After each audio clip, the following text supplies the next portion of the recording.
ഇന്നത്തെ ക്ലാസ്സിൽ നമുക്ക് ഡിസ്കസ് ചെയ്യാനുള്ളത് ഇൻറ്റർ പ്രോസസ് പ്രോഫിറ്റ് ആണ്. Inter process profit. What is inter process profit? അപ്പോൾ നമ്മൾ പറഞ്ഞുകൊണ്ടിരിക്കുന്നത് പ്രോസസ് കോസ്റ്റിംഗ് ആണ്. പ്രോസസ് കോസ്റ്റിങ്ങിൽ നമ്മൾ എന്ത് പറയുന്നുണ്ട്, ഒരു പ്രോസസ്സിൽ നിന്ന് അടുത്ത പ്രോസസ്സിലേക്ക് അത് മാറുന്ന സമയത്ത് ഉള്ള കാര്യങ്ങളാണ് നമ്മളിപ്പോൾ പറഞ്ഞുകൊണ്ടിരിക്കുന്നത്. അതിൽ പ്രോഫിറ്റ് എലമെൻറ്റും കൂടി വരുന്നതിനെയാണ് നമ്മൾ ഇൻറ്റർ പ്രോസസ് പ്രോഫിറ്റ്. ഒരു പ്രോസസ്സിൽ നിന്ന് അടുത്ത പ്രോസസ്സിലേക്ക് പോകുന്ന സമയത്ത് അവിടെ ഒരു പ്രോഫിറ്റും കൂടി വരികയാണെങ്കിൽ അതിനാണ് ഇൻറ്റർ പ്രോസസ് പ്രോഫിറ്റ് എന്ന് പറയുന്നത്. It is the profit arising in between two process or A profit within the process. അതിനാണ് നമ്മൾ ഇൻറ്റർ പ്രോസസ് പ്രോഫിറ്റ് എന്ന് പറയുന്നത്. കുറച്ചുകൂടി ക്ലിയർ ആയിട്ട് പറയുകയാണെങ്കിൽ ഒരു പ്രോസസ് എയിൽ നിന്ന് നമ്മൾ അടുത്ത ഒരു പ്രോസസ്സ് ബിയിലേക്ക് നമ്മൾ ട്രാൻസ്ഫർ ചെയ്യുന്ന സമയത്ത് അത് മാർക്കറ്റ് പ്രൈസിലാണ് നമ്മൾ ട്രാൻസ്ഫർ ചെയ്യുന്നതെങ്കിൽ the will be profit element, അതായത് കോസ്റ്റ് പ്ലസ് പ്രോഫിറ്റിലായിരിക്കും നമ്മളത് ട്രാൻസ്ഫർ ചെയ്യുന്നുണ്ടാവുക. ഇപ്പോൾ 20 രൂപ നമുക്കുണ്ടായി, അതിൻ്റെ കോസ്റ്റ് ഉണ്ടായാൽ നമ്മളൊരു 21 രൂപയ്ക്കോ 22 രൂപയ്ക്കോ ആയിരിക്കും അതിന് എന്ത് ചെയ്യുന്നുണ്ടാവുക, അടുത്ത പ്രോസസ്സിലേക്ക് കൊടുക്കുന്നുണ്ടാവുക. അപ്പോൾ അതാണ് എന്ത്, market price. That is market price. Market price എന്ന് പറയുന്നത് cost plus certain percentage of profit ആയിരിക്കും. അങ്ങനെ 20 രൂപേൻ്റെ സാധനം അടുത്ത പ്രോസസ്സിലേക്ക് പോകുമ്പോൾ 22 രൂപയ്ക്കാണ് നമ്മൾ അത് കൊടുക്കുന്നത് എങ്കിൽ അവിടെ 2 രൂപ എന്തുണ്ടാകും, ഒരു പ്രോഫിറ്റ് എലമെൻറ്റ് കൂടെ ഉണ്ടാകും. അപ്പോൾ അങ്ങനെ റൈസ് ചെയ്യുന്ന പ്രോഫിറ്റിനെയാണ് നമ്മൾ ഇൻറ്റർ പ്രോസസ് പ്രോഫിറ്റ് എന്ന് പറയുന്നത്.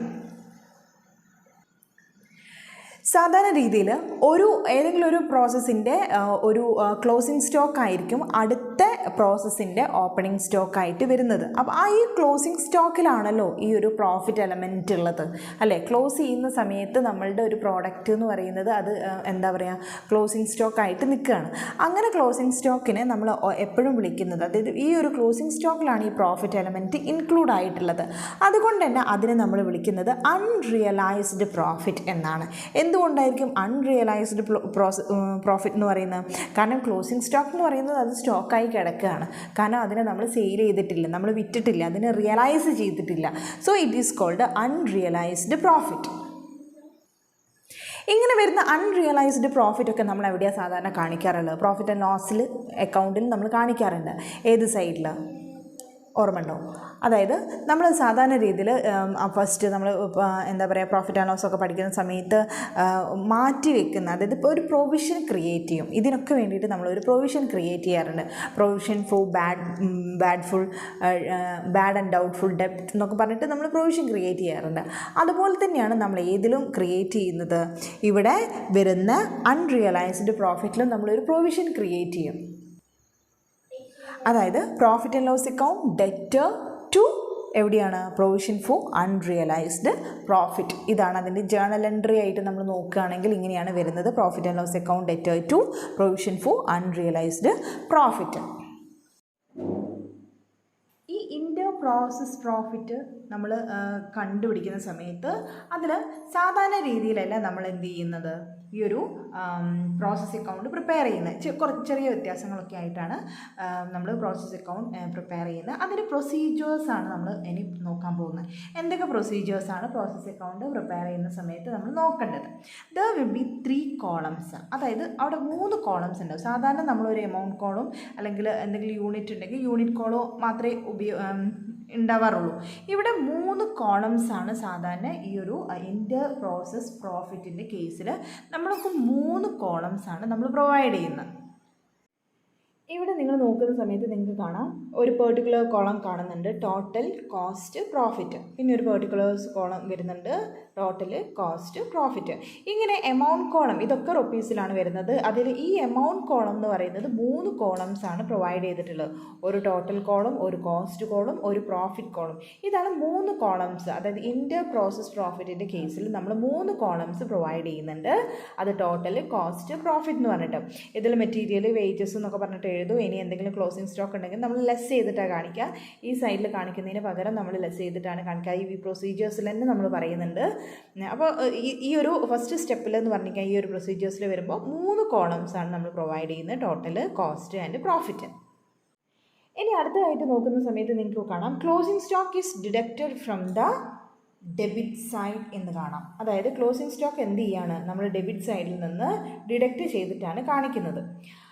ഇവിടെ നേരത്തെ ഞാൻ 3 കോളംസ് പറഞ്ഞ സമയത്ത് തന്നെ പറഞ്ഞു, ക്രെഡിറ്റ് സൈഡിൽ കാണിക്കുന്നതിന് പകരം അത് ഡെബിറ്റ് സൈഡിൽ നിന്ന് നമ്മൾ എന്ത് ചെയ്യാണ്, ഡിഡക്റ്റ് ചെയ്തിട്ടാണ് ക്ലോസിംഗ് സ്റ്റോക്കിന് നമ്മൾ ഈ ഒരു ഇൻ്റർ പ്രോസസ് പ്രോഫിറ്റിൽ കാണിക്കുന്നത്. ഇങ്ങനെ ക്ലോസിംഗ് സ്റ്റോക്ക് ഡിഡക്റ്റ് ചെയ്ത് കഴിഞ്ഞതിന് ശേഷം നമ്മൾ എന്ത് ചെയ്യാണ്, അതിൽ നമ്മൾ അതിൻ്റെ കോസ്റ്റും അതുപോലെ തന്നെ പ്രോഫിറ്റും നമ്മൾ സെപ്പറേറ്റ് ആയിട്ട് കാണണം. ഒരു total column, cost column, profit column അല്ലേ കണ്ടത്. അതിന് വേണ്ടിയിട്ടാണ് അങ്ങനെ 3 കോളംസ് നമ്മൾ പ്രൊവൈഡ് ചെയ്തത്. അങ്ങനെ 3 കോളംസ് പ്രൊവൈഡ് ചെയ്യുമ്പോൾ നമുക്ക് അതിൽ എന്ത് കിട്ടണം, കോസ്റ്റ് ഓഫ് സ്റ്റോക്ക് കിട്ടണം. Cost of stock. അപ്പോൾ കോസ്റ്റ് ഓഫ് സ്റ്റോക്ക് കാണാനുള്ള ഇക്വേഷൻ എന്ന് പറയുന്നത് ടോട്ടലിൽ എത്രയാണോ കോസ്റ്റ്, അതായത് കോസ്റ്റ് ഡിവൈഡഡ് ബൈ ടോട്ടൽ എത്രയാണോ കോസ്റ്റ് വരുന്നത്, അപ്പോൾ cost divided by total into സ്റ്റോക്കാണ്. സ്റ്റോക്ക്. ഇവിടെ കോസ്റ്റ് എന്ന് പറയുന്നത് എന്താണ്? കോസ്റ്റ് എന്ന് പറഞ്ഞാൽ ടോട്ടൽ ഓഫ് കോസ്റ്റ് കോളമാണ്. അതായത് ക്ലോസിംഗ് സ്റ്റോക്കിൻ്റെ മുമ്പായിട്ട്, ബിഫോർ ക്ലോസിംഗ് സ്റ്റോക്കാണ്. ക്ലോസിംഗ് സ്റ്റോക്ക് ആഡ് ചെയ്യുന്നതിന് മുമ്പായിട്ട് എത്രയാണ് കോസ്റ്റ് വരുന്നത്, കോസ്റ്റ് കോളം.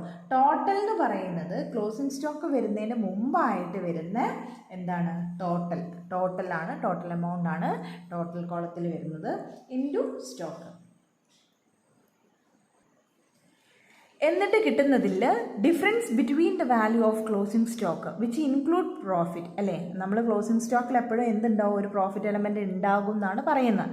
അങ്ങനെ ഈ ഒരു വാല്യൂ ഓഫ് ക്ലോസിംഗ് സ്റ്റോക്കും അതുപോലെ തന്നെ കോസ്റ്റ് ഓഫ് ക്ലോസിംഗ് സ്റ്റോക്കും, വാല്യൂ ഓഫ് ക്ലോസിംഗ് സ്റ്റോക്കും അതുപോലെ തന്നെ കോസ്റ്റ് ഓഫ് ക്ലോസിംഗ് സ്റ്റോക്കും തമ്മിലുള്ള ആ ഒരു ഡിഫറൻസ് ആണ് നമ്മളുടെ പ്രോഫിറ്റ് എന്ന് പറയുന്നത്. ഇതൊക്കെ ക്ലിയർ ആയിട്ട് ഈ പ്രോബ്ലം ചെയ്യുന്ന സമയത്ത് നമുക്ക് മനസ്സിലാവും. അപ്പോൾ ആ ഒരു വാല്യൂ ഓഫ് ക്ലോസിംഗ് സ്റ്റോക്കും അതുപോലെ തന്നെ കോസ്റ്റ് ഓഫ് ക്ലോസിംഗ് സ്റ്റോക്കും തമ്മിലുള്ള ഡിഫറൻസിനെയാണ് നമ്മൾ എന്ത് പറയുന്നത്, പ്രോഫിറ്റ് എന്ന് പറയുന്നത്.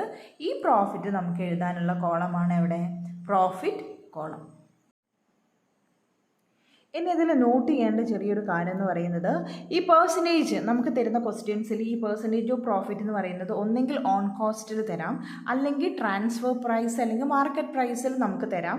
അങ്ങനെ 2 രീതിയിൽ തന്നിക്കുകയാണെങ്കിൽ നമ്മളുടെ ഇക്വേഷനിൽ ചെറിയൊരു വ്യത്യാസം വരുന്നുണ്ട്. അപ്പോൾ ഈ പെർസെൻറ്റേജ് ഓഫ് പ്രോഫിറ്റ് എന്ന് പറയുന്നത് കോസ്റ്റിലാണ്, കോസ്റ്റ് പ്രൈസിൻ്റെ മുകളിലാണ് തരുന്നതെങ്കിൽ നമുക്ക് നേരിട്ട് കോസ്റ്റ് ഇൻറ്റു പെർസെൻറ്റേജ് എത്രയാണോ പ്രോഫിറ്റിൻ്റെ പെർസെൻറ്റേജ് ഡിവൈഡഡ് ബൈ 100. ഇപ്പോൾ 60% ആണെങ്കിൽ 60 ഡിവൈഡ് ബൈ 100 ചെയ്താൽ മതി, അല്ലേ? കോസ്റ്റിനോട് കൂടിയിട്ട് ആ പെർസെൻറ്റേജിലേക്ക് മാറ്റിയാൽ മതി. പക്ഷേ അത് ട്രാൻസ്ഫർ പ്രൈസ് അല്ലെങ്കിൽ മാർക്കറ്റ് പ്രൈസിലാണ് തരുന്നതെങ്കിൽ നമ്മൾ എന്ത് ചെയ്യണം, അതായത് ഡിവൈഡഡ് ബൈ 100ന് പകരം അവിടെ പെർസെൻറ്റേജ് ഓഫ് പ്രോഫിറ്റ് മുകളിൽ ഇപ്പോൾ 60% ആണെങ്കിൽ ആ 60 100ന്ന് മൈനസ് ചെയ്താൽ ബാക്കി 40 ആയിരിക്കും, അല്ലേ? ആ 40 അങ്ങനെ 100 minus percentage of profit minus ചെയ്തിട്ടാണ്, ഈ ഒരു ഭാഗം മാത്രം എന്തുണ്ട്, വ്യത്യാസമുണ്ട്. അപ്പോൾ ഓൺ കോസ്റ്റ് ആണെങ്കിൽ നേരിട്ട് കോസ്റ്റ് ഇൻറ്റു പെർസെൻറ്റേജ് വെച്ചിട്ട് ചെയ്താൽ മതി.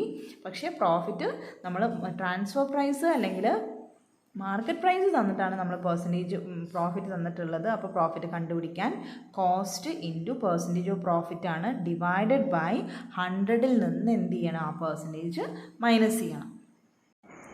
ഇത്രയാണ് ഇൻറ്റർ പ്രോസസ് പ്രോഫിറ്റിൽ നമുക്ക് പറയാനുള്ളത്. ബാക്കി ഒരു പ്രോബ്ലം ചെയ്യുമ്പോൾ കുറച്ചുകൂടി മനസ്സിലാവും.